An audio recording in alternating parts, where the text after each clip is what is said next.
Vous pensez que là, il est sincère dans les propos qu'il a prononcés, dans le cadre de ses relations avec le Premier ministre? Absolument, absolument.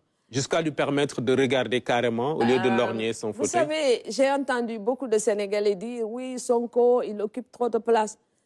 Mais à partir du moment où on a accepté la candidature Diomaye Moïse Sonko, Sonko Moïse Diomaye, c'est tout à fait normal qu'on ne puisse... Ils sont comme deux frères siamois, qu'on ne puisse pas les séparer comme ça. Je pense que c'est ça, c'est-à-dire pour la première fois, on a élu un duo. On a élu, je ne dis pas un couple, mais en tout cas, on a élu deux individus qui sont plus ou moins fusionnels. Et nous n'avons pas un président de la République, mais nous avons deux. Ce président de la République a deux têtes. Ce qui ne correspond pas à la Constitution et ce qu'est le président de la République. Dans la Constitution, on est habitué à avoir un président de la République, comme ce qui se passe en France, on dit jupitérien, et ça a été renforcé à partir de 2000 véritablement. On a un président de la République qui est plus un roi qu'un président de la République, du point de vue de ses prérogatives, de sa dimension transcendante, si vous voulez, sur tout le reste.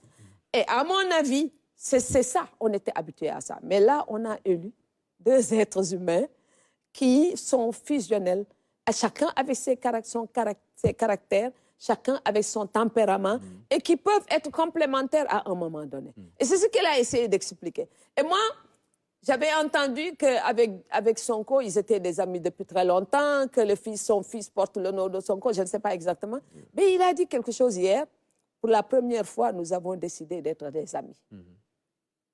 Et ce que je comprends par là, ils étaient des amis, mais ce que je comprends par son discours d'hier, c'est-à-dire des gens qui ne vont pas se trahir.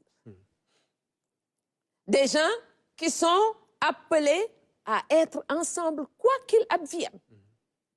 Des gens qui ne vont pas se séparer parce que le pouvoir est là. C'est ce que j'ai compris. C'est-à-dire leur lien est renforcé par le partage, l'exercice du pouvoir.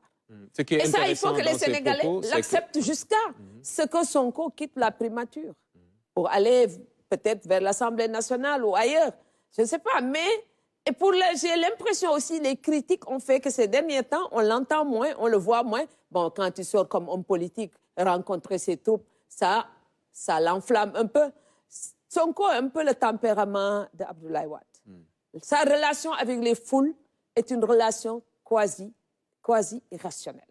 C'est ce que Wade vivait, c'est ce qu'il vit, lui aussi, parce qu'il a besoin justement de ces foules pour se renforcer. C'est-à-dire, il faut analyser les personnalités, le contexte, comment ils sont arrivés au pouvoir. Et puis, ça a été extrêmement dur pour lui, particulièrement pour lui, entre 2000 et jusqu'à sa grève de la faim. Peut-être on a eu un changement à partir du moment où il a quitté l'hôpital pour se retrouver là-bas, mais ce sont des conditions extrêmement difficiles.